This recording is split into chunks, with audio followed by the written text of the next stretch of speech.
Terima kasih semuanya. Assalamualaikum warahmatullahi wabarakatuh. Salam sehat. Ini kebetulan lagi di kamar anak.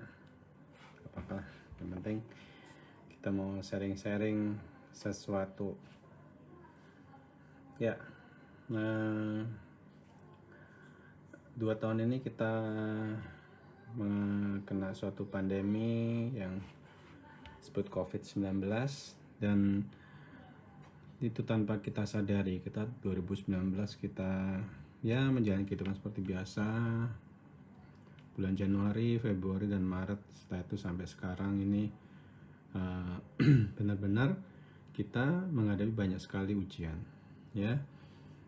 Saya live ini karena banyak pertanyaan tentang yang saya posting, yaitu tentang beta hidroksibutirat. Nih, ya, advanced ketogenic formula, ya, beta ketogenic formula. Nah,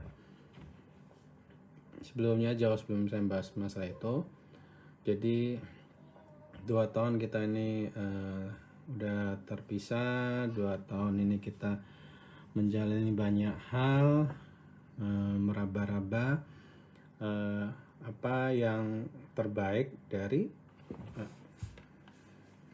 apa bisa kita lakukan. Oke.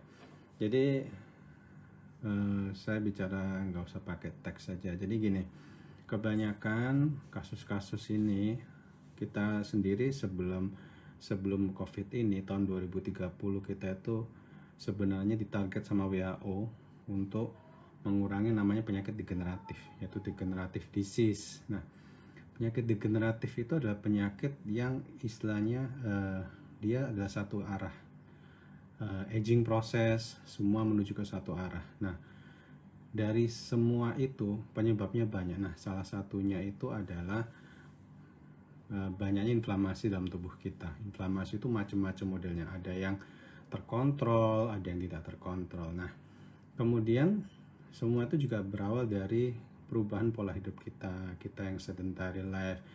Jangankan kalian, kadang saya juga kerja jam 8 pagi, pulang malam, jadi bayangkan 12 jam posisi duduk. Itu juga harus dibalance dengan suatu kondisi kita harus balance dengan kita kurang exercise. Apa yang terjadi? Maka kita kena sedentary life. Kemudian dari situ muncul suatu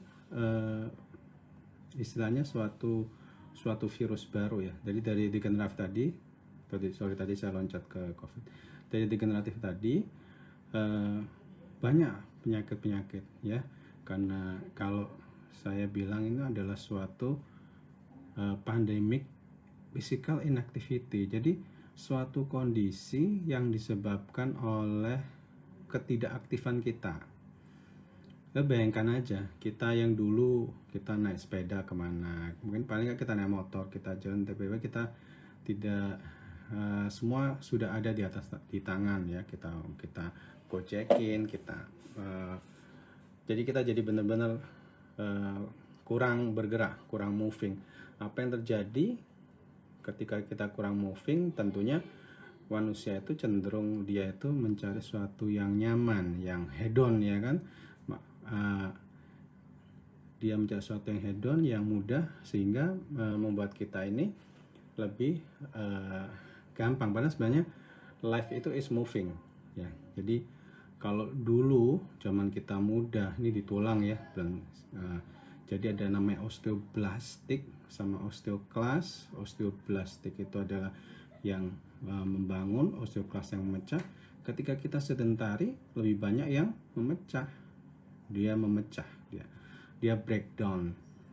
Nah, kemudian setelah itu muncullah dari pandemic physical inactivity, jadilah obesitas. Kita tahu sendiri, mungkin ilmunya sudah banyak, terjadi hipertrofi. Jadi lemaknya itu hipertrofi, kawan-kawan, ya. Semuanya lemaknya hipertrofi. Kemudian ada kronik inflamasi, dia. Mungkin kalau bisa saya jelaskan gini. Jadi pada kasus obesitas itu makrofagnya itu juga gemuk lah, paling gampang tuh gitu. Jadi makrofagnya jadi gemuk juga, M1-nya. Jadi sebenarnya kita juga punya dua tipe. Jadi dalam tubuh itu selalu ada keseimbangan yin dan yang, tetap ada suatu suatu keseimbangan ya.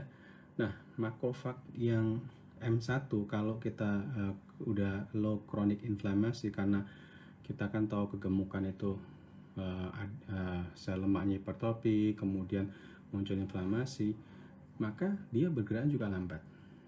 Nah, itu terjadi. Kemudian hiperglikemi juga terjadi, hiperglikemi stage. Karena apa? Karena kita banyak mengkonsumsi makanan yang refined karbo. Mungkin yang nggak tahu refined karbo. Jadi karbohidratnya itu benar-benar murni, pure. Ya. Oh, banyak istilah nggak paham. Oke, kita jelaskan. Jadi kasus-kasus usia penuaan kan degeneratif itu karena banyak faktor ya. Jadi intinya gini, kita itu banyak makanan karbohidrat yang refined. Refined itu benar-benar pure, murni. Ini contohnya ya. Contohnya, kalau kita dulu beras kita tuh warnanya coklat ya.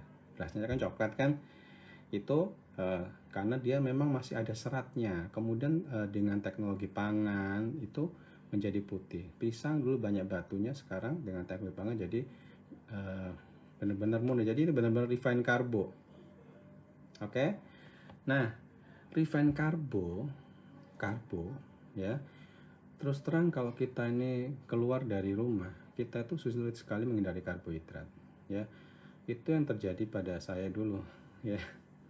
Saya umur 25 tahun saya kena diabetes. Kaget begitu lulus dokter, wah, kok kena diabetes umur 25 tahun baru lulus, masih seger-segernya. Saya tuh bimbang bingung pada itu. Tidak tahu harus kemana, ya sudah ngikutin protokol. Dan 17 tahun yang dari minumnya cuma metformin sehari, akhirnya jadi mulai banyak ya kan, mulai ada gangguan irama jantung, mulai hipertensi. Hipertensi itu tensinya tinggi ya, mungkin kita jelaskan juga. Kemudian pelemakan hati mulai muncul ya.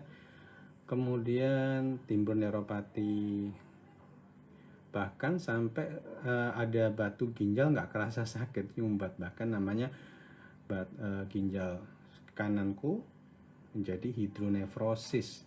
Jadi hidronefrosis itu ginjalnya itu gini. Kalau hidronefrosis itu ginjal itu membesar, itu ada grade 4. Nah, aku grade yang udah 4. Udah grade 4 dan nggak kerasa sakit. Kemudian dioperasi, dipasang digistant. Digistant itu kayak selang ya, ada selang dari ginjal ke kandung kemih. Itu juga nggak kerasa sakit. Kemudian mulai bermasalah, jadi karena ada sumbatan, kreatin udah naik, jadi kebingungan selama 17 tahun itu. 17 tahun terakhir jatuh pada kondisi kreatin udah naik. Ini sudah pertanda harus minum namanya ketosteril. Itu obat-obatan yang untuk menurunkan istilahnya menormalkan kondisi ginjal. Nah, setelah itu jatuhlah pada yang terakhir, yaitu suntik insulin. Wah, saya nggak bayangkan dulu, akhirnya kita kena suntik insulin. Ya, suntik insulin itu sakit guys. Ya, kita bingung milih tempatnya, dulu milih di lengan, milih di tangan.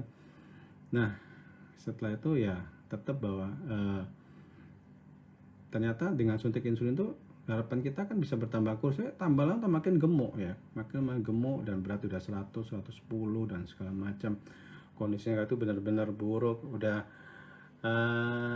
ada sleep apnea ya. Sleep apnea itu kalau tidur ngorok kan tiba-tiba hilang gitu. Kemudian ada chronic fatigue. Chronic fatigue itu gini, jadi kalau kalian tidur terus habis tidur itu rasanya badan itu capek. Harusnya habis tidur kan rasanya kan badan tuh seger, bangun tidur masih capek, cuti 2 hari tetap capek. Nah, jadi setelah itu Nah, ini perjalanan saya. Jadi setelah itu saya umroh, berdoa depan Ka'bah, ya Allah mudah-mudahan kamu kasih penyembuh. Nah, ketemulah dengan puasa, ini namanya puasa dan logat dan segala macam. Dari situ saya belajar hal yang kita nggak pelajari di dunia eh, kedokteran. Terus terang waktu biokimia kita hanya pada metabolisme karbohidrat, lemak pun dibahas sedikit karena di situ kita nggak dari sini saya belajar tentang Krebs cycle segala macam, balik lagi ya. Kemudian kita belajar sebelum saya terjun itu saya benar belajar bahwa ternyata ada suatu yang anti inflamasi yang memang dilupakan. Jadi ada suatu anugerah yang Allah ciptakan tuh yang udah kita lupa. Dan itu misalnya persepsi, yaitu disebut sebagai keton. Ya, keton sama ketoasidosis itu beda, guys. Itu dua hal yang berbeda. Ya.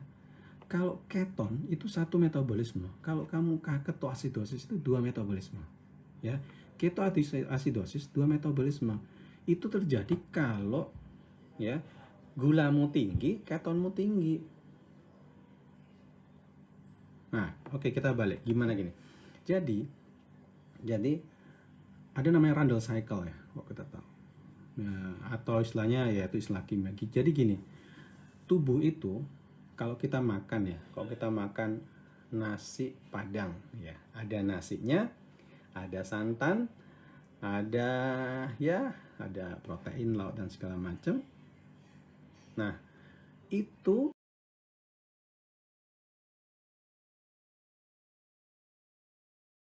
ketika masuk, siapa yang lebih cepat diserap dulu? Gula, glukosa pasti diserap cepat dulu, cepat. Nah, lemak itu lambat, glukosanya masuk dulu. Begitu glukosa masuk, maka dia akan menghambat ini lemaknya. Lu nggak usah pakai, lu disimpan aja gitu. Jadi begitu masuk kita makan nasi padang, yang dari nasinya yang jadi diolah jadi glukosa, kemudian yang padangnya, yang santannya dan segala macam itu disimpan, guys. Ya, jadi itu dua hal yang berbeda. Kalau kita ketosis, itu kita hanya pakai single metabolisme, yaitu fat metabolisme. Ya, mana yang lebih baik? Kalau you punya sindrom metabolik, baiknya kau ke fat metabolism. Jadi di sini saya menjelaskan hanya dari persepsi saya, ya, persepsi apa yang saya alami. Jadi kepercayaan masing-masing. Tapi ini pengalaman saya, ya, dari jadi gini. Kalau ketoasidosis itu biasanya adalah kondisi di mana terjadi suatu gangguan kesadaran di mana karena dia tinggi sekali kadar keton. Jadi sampai berapa mol keton itu kan dikeluarkan dalam urin dan dalam darah, dalam keringat segala macam. Tapi gulanya tinggi. Kalau ketosis itu adalah kondisi di mana keton itu adalah perubahan, yaitu hasil dari liver yang dibentuk liver untuk memberikan energi pada sel. Ya. Nah, masalahnya dok, kalau metabolisme kan nggak semua sel itu bisa pakai keton. Ya, betul. Makanya itu dalam tubuh kita itu ada namanya pembentukan gula baru yang disebut sebagai gluconeogenesis. Ya, gluconeogenesis GNG, yaitu gluconeogenesis itu bisa dibentuk dari pecahan daripada lemak, yaitu kalau lemak tersimpan itu nanti akan dipecah. Jadi gini, ceritanya gini. Kalau kita itu makan sesuatu, makan nasi atau makan apa, masih makan karbo, itu semua hasilnya jadi kan masuk insulin, gula, kemudian dimasuk sel melalui insulin, dibuka kuncinya masuk ke dalam sel. Nah, masuk ke dalam sel itu nanti disimpan, guys, disimpan dalam suatu kantong yang namanya glikogen. Nah, glikogen di liver itu cuma sekitar 400 gram. Itu seperti kalau kalian gajian, ya. Kalian gajian itu kan nggak semua disimpan dalam dompet. Nggak cukup lah dompetnya pasti kan. Nah, ketika kalian itu glikogen itu penuh, maka otomatis gudang kita itu akan menyimpan semua bentuk kelebihan energi dalam bentuk fat, lemak. Caranya gimana? Dia ciptakanlah Gojeknya nih. Gojeknya yang pertama itu adalah VLDL, kemudian LDL. Jadi VLDL deliver, kemudian LIDL, kemudian LDL. Jadi yang kamu periksa LDL itu sebenarnya pengantarnya, ya. LDL itu pengantarnya. Kemudian gudang simpanannya itu adalah namanya adipose fat. Adipose fat itu yang disimpan diubah lagi dalam bentuk namanya TG, triglyceride. Ya, jadi kalau kita masih tinggi glukosa, kita masih tinggi insulin, simpanannya dalam bentuk triglyceride. Dan ini arahnya ke sini. Nih arahnya ke sini ya. Arahnya ke jadi Gojeknya itu namanya LDL. Ketika dia dipecah, maka dia dipanggil oleh liver, dipecah jadi asam lemak sama gliserol.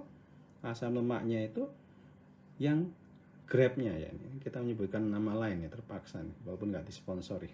Grabnya itu adalah HDL. Nah, jadi lihat aja, LDL, HDL itu adalah transporternya dari itu liver. Nah, kemudian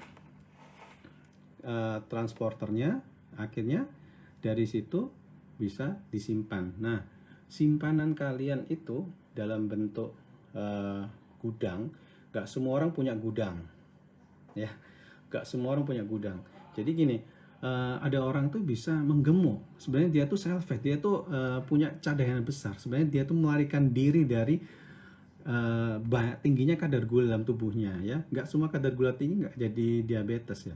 Itu masalahnya ya. Gak semua kadar gula tinggi jadi diabetes. Jadi itu disimpan ke sana. Kayak orang yang menggemuk dia simpan di bawah kulit, di bawah ini, di bawah semuanya ya, mau bokong, mau kulit, mau badagu dan segala macam itu. Nah, tapi ada juga orang yang tofi, thin outside, fat inside. Dari luar kurus, dalamnya gemuk. Seringkali kan gitu. Aku kurus, begitu dicek kolesterolku tinggi dan segala macam. Karena sebenarnya sel lemaknya tidak bisa menyimpan menyimpan kelebihan, maka disimpan di liver. Disimpan di jantung, disimpan di pankreas, disimpan di ginjal, disimpan di otot dan segala macam. Itu. Jadi simpanannya itu. Nah, sebenarnya itu adalah simpanannya. Nah, ketika yang di dompet tadi yang namanya glikogen itu habis, maka tentunya dia pasti minta itu dong dipakai. Kan kita punya gudang simpanan. Tetapi yang terjadi hanya otot yang punya glukosa 6-fosfat. Otot itu hanya punya glukosa 6-fosfat yang bisa mecah ke kembalikan dalam bentuk energi. Maksudnya dikembalikan cadangan trigliserida itu. Sedangkan di adipose fat nggak ada. Yang kedua, ketika kita hiperglikemia, insulin tinggi itu yang terjadi itu hiperleptin. Nah, hiperleptin itu adalah kalian nggak punya rasa kenyang. Jadi rasa craving tetap ada terus gitu. Jadi sering kan gitu. Wah, ini kondisinya ngunyah terus. Nah, itu kayak gitu. Jadi leptinnya sudah rusak. Jadi apa yang terjadi?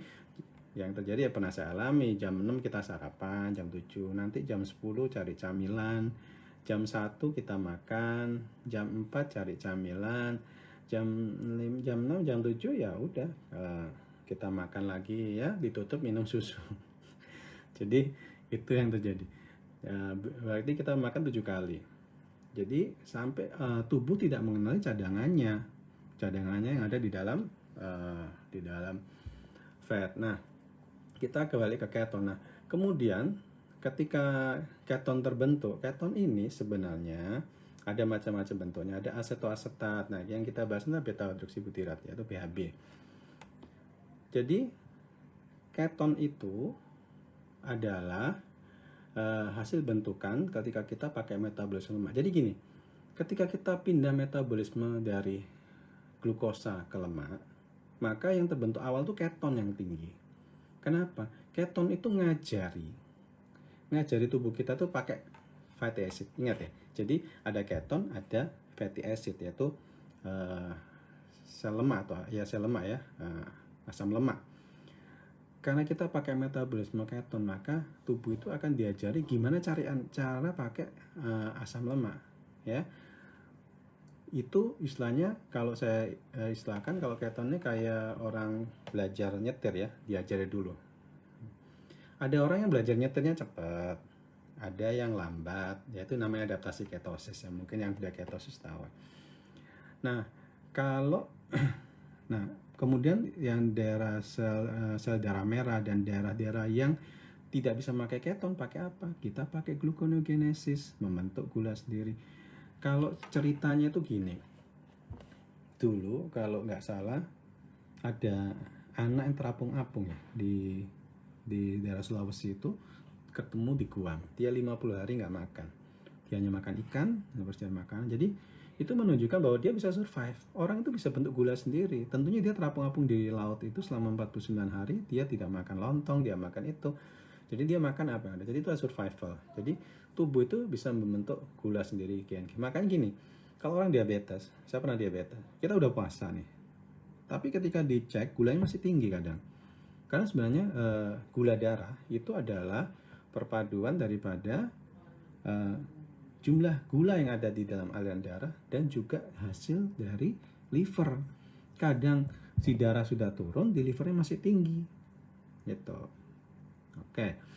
Nah, kemudian dia juga keton itu juga bisa nyebrang ke otak lewat jalur laktat, ya. Mungkin nanti bisa kita jelaskan, cuman agak jelimet. Oke, dia lewat jalur laktat. Jadi pada ini pada awal-awal ketika kita udah berubah, maka mungkin terasa ngantuk, terasa nggak seger, tapi biasanya awal-awal lah. Setelah itu seger lagi. Nah, itu yang terjadi. Nah, kenapa saya memilih bahwa keton sebagai antiinflamasi? Semua jurnal mengenai BHB itu rata-rata menjelaskan bahwa keton adalah antiinflamasi, ya. Ini bukan ketoasidosis tapi ketosis, ya.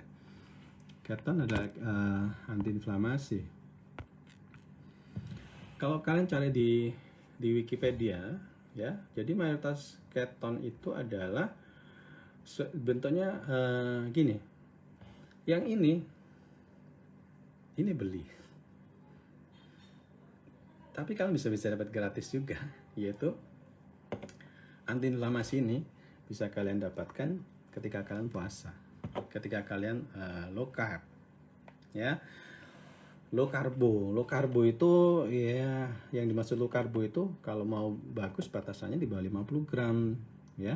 Kalau masih di bawah 200 gram itu, atau mungkin yang sering ada jurnal katakan ini berbahaya, jurnalnya, tapi ketika kita baca bahwa dia masih pakai 200 gram. 200 gram itu kalau nasi itu 1 sendok 15 gram, 1 sendok nasi itu 15 gram, ya. Itu kayak kita makan nasinya dikit, ikannya banyak, kan gitu. Ya, jadi masih belum ketosis, ya. Kemudian banyak penelitian tentang yang ketosis ini dari sudut pandang saya adalah ketika ini sudah dilakukan perlakuan pada mencit, pada tikus itu adalah diberikan makanan ini, tapi ternyata tidak muncul tanda-tanda keton, karena salah satu ciri khas ketosis adalah munculnya keton dalam urin, tapi itu nggak muncul, kan, kayak gitu.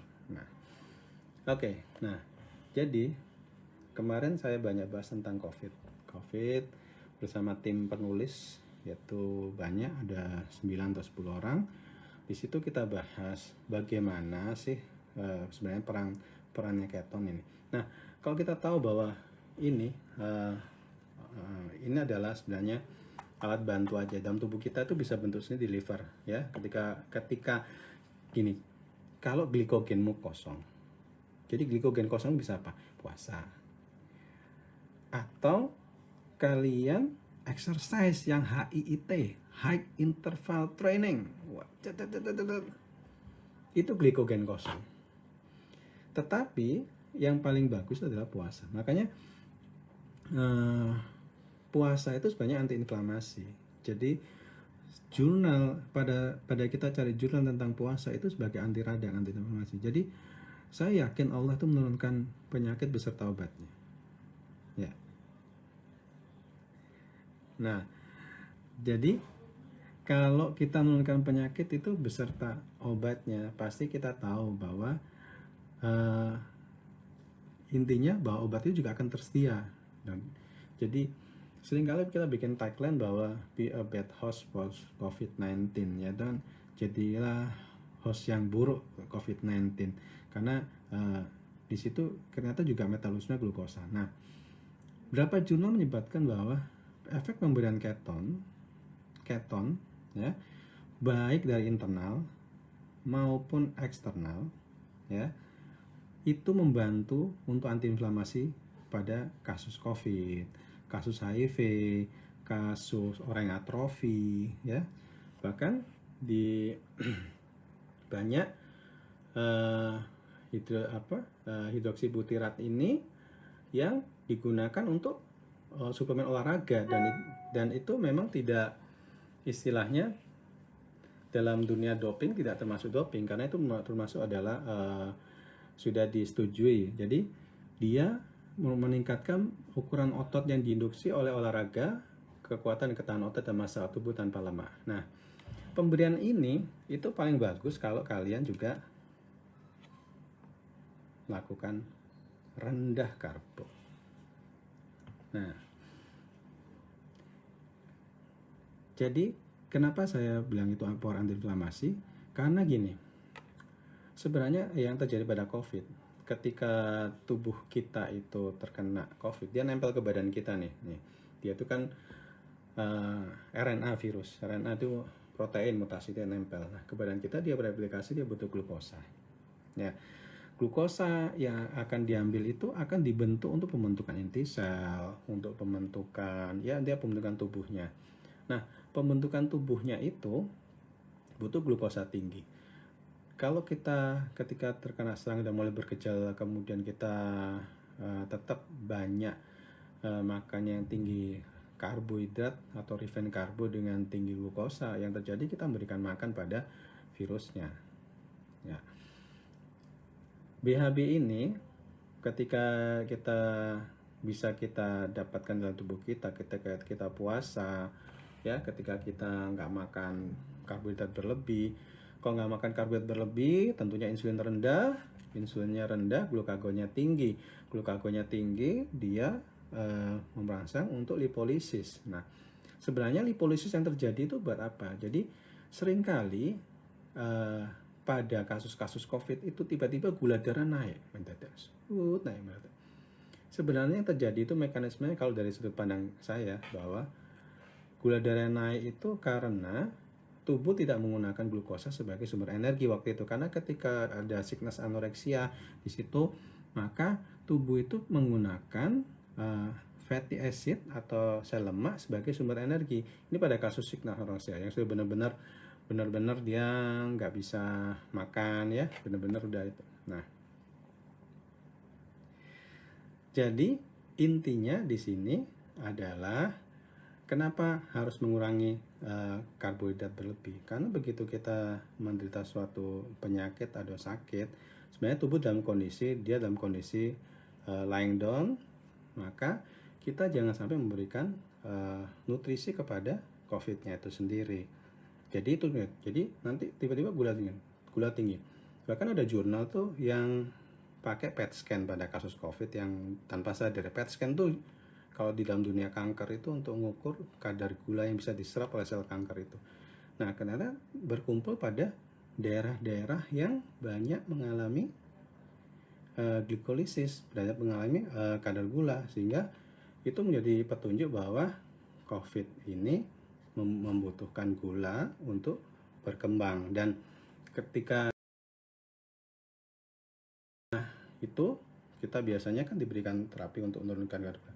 Makanya ada beberapa orang yang kita lakukan ketosis, umpamanya udah kena COVID, kemudian dia puasa,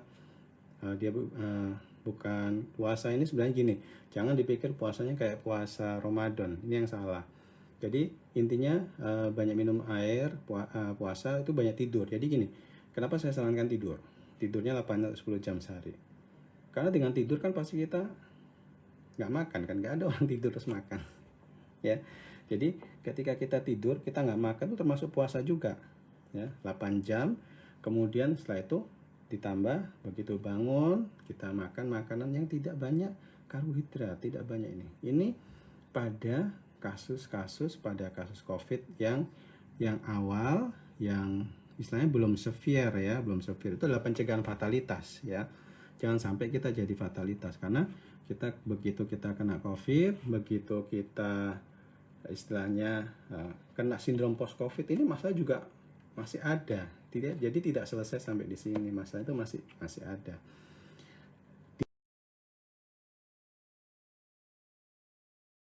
Pencegahan itu perlu, post COVID itu penanganannya juga perlu ya. Ya, alhamdulillah bagi yang sudah bisa menerapkan pola hidup ini, karena sebenarnya dengan kita berpuasa itu sebenarnya kita seperti meniup lilin. Jadi kalau kalau kalian dengan namanya badai sitokin itu seperti memadamkan api kebakaran. Nah, sebelum terjadi api yang membesar ini, tiuplah lilinnya. Jadilah kita ini host yang jelek, inang yang buruk buat COVID-nya ya. Memang karena COVID ini adalah transmisi dari manusia ke manusia. Selain itu tetap prokes yang utama ya, prokes yang utama. Kita lakukan prokes, kemudian kita lakukan juga penguatan dari dalam tuh. Tidur ini masalah yang sering jadi masalah. Mungkin teman-teman dokter paru juga, saya juga sering lihat masalahnya kalau kita di Pinere atau di ruang isolasi itu rata-rata nggak bisa tidur, ya karena mungkin memang benar ya, orang di isolasi itu bosan segala macam. Cuma memang harusnya tidur, karena tidur sendiri kalau dia ada sleep deprivation, nggak bisa tidur, maka yang terjadi itu adalah gulanya naik, tensinya naik ya, tanpa perlu kita makan manis pun muncul gulanya tinggi, karena itu adalah efek dari kortisol, hormon. Nah, jadi sleep deprivation. Karena apa? Karena dengan kita itu membuat tubuh kita itu lebih nyaman, lebih rileks, kita bisa tidur, insya Allah kekebalan tubuh kita itu akan lebih cepat. Jadi tidur itu termasuk fase konsolidasi ya, fase pengenalan. Jadi ketika ada antigen, ketika ada benda asing masuk ke dalam tubuh kita, dikenali oleh namanya APC, yaitu APC itu istilahnya bagian pengenalnya, dia butuh waktu untuk mengkonsolidasi menjadi sistem imun kekebalan itu dengan tidur. Kalau kita tidurnya jarang, kalau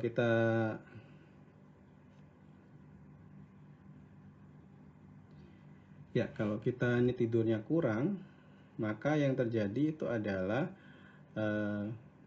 makin kita membuat gula darah makin naik, kemudian kita juga membuat COVID-nya makin parah ya. Nah, di sini saya ngomong masalah pencegahan ya. Kalau yang sudah dalam rumah sakit memang agak susah. Nah, tujuan kita adalah jangan sampai masuk rumah sakit. Pun andaikan udah masuk ke ruang isolasi, adalah banyak hal-hal yang dilakukan. Pertama, nomor satu dulu ya kan, tenangkan pikiran dulu. Kalau sebelum COVID, itu belum kena COVID, kalian baca-baca mungkin bagaimana pencegahan sekarang. Begitu kena, matikan HP dah. Nggak usah lihat-lihat masalah COVID, kalian tenang, matikan HP. Kemudian gini, jadi COVID itu kalau dia itu tempat masuknya atau kuncinya, centelannya itu adalah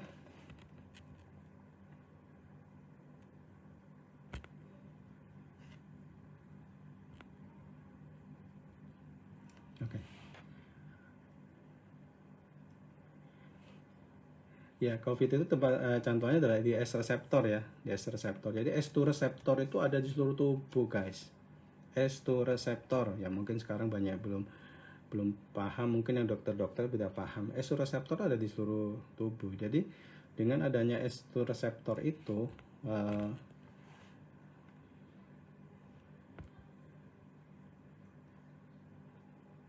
tunggu, ini IG-nya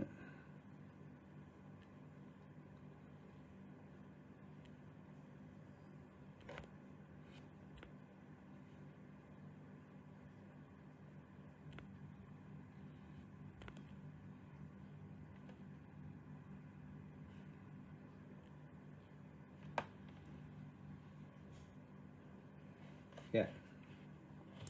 Jadi S2 reseptornya itu yang terjadi, S2 reseptornya menjadi pusat masuknya COVID. Jadi COVID itu punya spike ya, punya tanduk ya. Tanduk itu cocok dengan ACE reseptor kita. Jadi ketika dia nempel, nah ACE reseptor itu sebenarnya dia itu adalah mekanisme tubuh untuk mempertahankan daripada tingginya kadar gula, hyperglycemic state. Nah, oke, jadi istilahnya itu. Nah, tapi ini dibajak oleh virus COVID-19 ya. Dia dibajak masuk spike-nya virus, dan ternyata itu menjadi jalan masuknya COVID-19. Nah, dari ACE reseptornya itu yang kita tahu, ACE reseptornya semua dipakai oleh COVID. Yang kedua, ACE reseptornya itu juga makin luntur ya guys. Jadi mungkin kalau pernah belajar biokimia itu ada namanya Adam 17, bagaimana itu bisa luntur. Jadi makin lama ACE reseptor dalam tubuh ini luntur semua. Kebanyakan ini kemudian dipakai, sehingga mekanisme itu malah digunakan virusnya untuk membajak. Nah, obat-obatan virus itu mahal guys, ya, ratusan juta. Dengan kalian itu membuat tubuh kalian tidak, istilahnya tubuh kalian itu tidak viable ya, istilahnya tidak baik untuk COVID itu, intinya kalian sudah mulai dari awal, sehingga mencegah kerusakan organ damage yang lebih lama. Apa yang terjadi ketika COVID itu menempel? Maka dia itu akan menghabiskan namanya angiotensin yang jadi angiotensin itu nanti itu ada angiotensin 2, itu ada yang pro-inflamasi, ada yang anti-inflamasi. Nah, yang dihambat ini yang anti-inflamasinya. Jadi itu kayak kita mobil tuh nurun di suatu turunan, dia nggak ada remnya, turun terus. Dan itu juga sangat kita ketahui bahwa kalau pada kasus-kasus COVID itu ada namanya simpatis dan parasimpatis ya. Simpatis itu gejala kayak kita tensi, nadi segala macam itu, tensi naik, gula naik, kemudian itu naik. Nah, parasimpatis ini relaksasi. Nah, itu yang terjadi. Simpatis dan parasimpatisnya itu gampangnya, simpatisnya itu berlebihan. Itu saraf simpatisnya, sehingga dia kemana aja ya, dia ke lambung, jadi orang sakit lambung karena di situ ada ACE reseptor juga ya, ke jantung juga, ke paru juga malah lebih banyak ya, ke organ muskuloskeletal juga banyak. Oke, jadi bisa dipahami bahwa sebenarnya COVID ini membuka jalan. Setelah itu terjadilah kayak istilahnya berantai, jadi kayak reaksi berantai. Nah, reaksi berantai itu yang menyebabkan kita ini banyak istilahnya, kalau orang bilang komplikasinya, dok saya dulu nggak ada gula dok, kenapa setelah COVID saya kena gula? Dok saya dulu kalau jalan nggak ngos-ngosan dok, sekarang kenapa ngos-ngosan dok? Kenapa saya ini tensinya mudah tinggi dok? Kenapa saya ini sakit pinggangnya dok? Kenapa saya ini? Belum lagi dok, kenapa saya tiba-tiba tinnitus dok, berbunyi, telinga berbunyi dok? Kenapa saya vertigo setelah COVID dan segala macam? Nah, itu karena tidak imbangnya daripada simpatis dan parasimpatisnya gitu. Nah, jadi dengan kita puasa di awal atau low carb di awal yang menghasilkan ini guys, ya ini yang beli tapi ada yang gratis ya. Dengan yang gratis itu kita mencegah semua api-api itu, sitokin badai sitokin ya. Jadi lambatnya pengenalan dari sistem sistem kekebalan yang ada dua, kita sistem kekebalan ya. Ada yang kekebalan alami, innate immunity, ada yang adaptive immunity ya. Nah, innate-nya yang untuk pertama yaitu innate immunity itu adalah sistem kekebalan kita dari mukosa kita yang merah-merah itu, bulu hidung dan segala macam. Kemudian, nah terutama mukosa. Dan Ini yang di sini yang di kelenjar itu adalah innate immunity. Ini biasanya kalau kita mungkin pernah habis vaksin ya, habis vaksin kemudian ini terasa ada di bawah ketiak tuh bengkak dan sebagainya. Itu adalah sistem kekebalan adaptif. Nah, lambat dari yang innate ke adaptif. Yang kedua, dengan banyaknya kadar gula itu dalam tubuh itu, jadinya ininya lebih tinggi, dia nyerang terus nih. Kalau sepak bola dia nyerang terus nih, nggak pernah bertahan, dia nyerang terus nih. Nah, itu yang terjadi. Jadi kalau di darah kalian lihat neutrofilnya tinggi, ya, limfositnya rendah, neutrofil tinggi. Paling gampang lihat, coba lihat di gambarnya. Neutrofilnya tinggi, high, limfositnya rendah, nyerang terus, lupa bertahan. Kenapa? Nggak dikenalkan. Andaikan dikenalkan cuma sedikit, ya. Sampai terjadilah nanti efek-efek yang sampai pada sitokin. Kemudian nanti di situ gambaran parunya jadi kayak ground glass appearance, putih-putih gitu. Mungkin banyak dokter paru yang sudah tahu. Kemudian juga terjadi sampai fibrosis paru, ya. Jadi ini semua aja dibalik dengan dari awal, ya. Dari awal kita tiup lilinnya ini, kita tiup apinya ini sebelum menjadi besar, ya. Jangan beri makan COVID, be a bad host of your COVID-19, ya. Jadi apapun pola hidup yang kalian lakukan, ingat ketika COVID ini kita jangan beri dia makanan yang banyak mengandung glukosa, ya.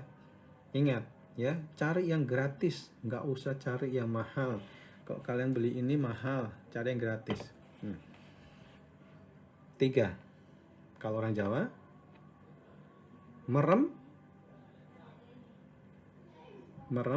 mingkem, dan relaksasi. MMR, ya ini. Merem itu artinya tidur, mingkem artinya batasi jumlah karbohidratnya, relaksasi, bersosialisasi lah, ya, main game lah, atau mungkin jangan nonton drama-drama yang terlalu bikin, nonton horor lah, nonton apa.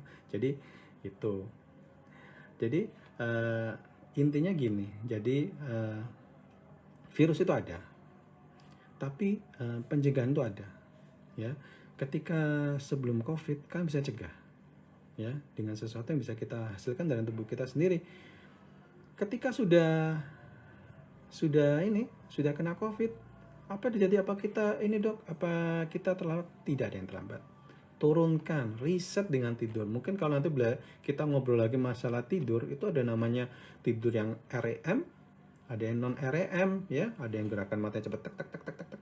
Nah, disitulah kita waktunya kalibrasi. Tubuh itu sudah. Nah, itu mangan, mingkem, relaksasi, ya. Cari yang gratis, ya. Kecuali pada kasus-kasus berat, maka suplemen itu dibutuhkan, ya. Ketika pada kasus yang ototnya atrofi, sarkopenia, ya, ketika dia memang harus menghadapi COVID yang memang butuh asupan energi yang berlebih, bukan berlebih, yang melebih. Nah, itu. Karena itu dari saya adalah, saya doain semoga semua yang nonton ini diberikan kesehatan, diberikan kekuatan melewatin pandemi ini, ya. Ini bukan sesuatu yang pernah kita alami sejak kecil, ya. Ini adalah sesuatu yang baru. Tapi ilmu-ilmu yang mengarah untuk pencegahan sudah banyak. Jadi COVID ini seperti membuka tabir bahwa loh, ternyata jumlah kasus metabolik di Indonesia ini luar biasa banyak. Jadi ternyata jumlah kasus metabolik di kita itu istilahnya tanpa kita sadari luar biasa banyak, ya. Jadi tetap jaga prokes, guys, ya. Ya, kita sementara batasi aktivitas, kita beradaptasi, kita harus menang melawan COVID ini. Karena suatu saat kelak nanti pasti kita ceritakan pada anak cucu kita bahwa kita akan menang. Kita akan menang melawan COVID. Ya, mudah-mudahan kita merdeka sebagaimana kemerdekaan kita yang ke-76 tahun. Semoga kita ini selalu diberikan kesehatan, semoga kita ini selalu diberikan teladan menginspirasi untuk yang lain. Komen, ada yang mau bertanya, nanti biasanya kalau pertanyaan kita kumpulkan, kita ngobrol kayak gini aja guys. Soalnya ngetik itu butuh waktu juga untuk ngetik ya. Demikian ini. Nah, mungkin pengalaman saya, ada teman dokter itu yang sudah 3 bulan positif, ada teman 3 bulan positif, kemudian setelah kita terapkan hal-hal yang tadi saya sebutkan, membatasi karbohidrat, puasa dan segala macam, sampai stres 3 bulan positif.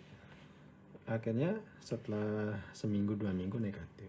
Ya, datanya ada ya, ada tim kami nanti memberikan datanya teman-teman yang sudah negatif. Dan kita juga ada tim pendampingan buat yang isoman ya. Jadi kalian tidak sendiri. Kalau butuh bantuan dari kami, kita pasti dampingi. Tapi intinya gini, bahwa COVID ini adalah penyakit yang Allah ciptakan, dan pasti COVID itu juga Allah berikan jalannya ya, dan tidak harus selalu mahal ya.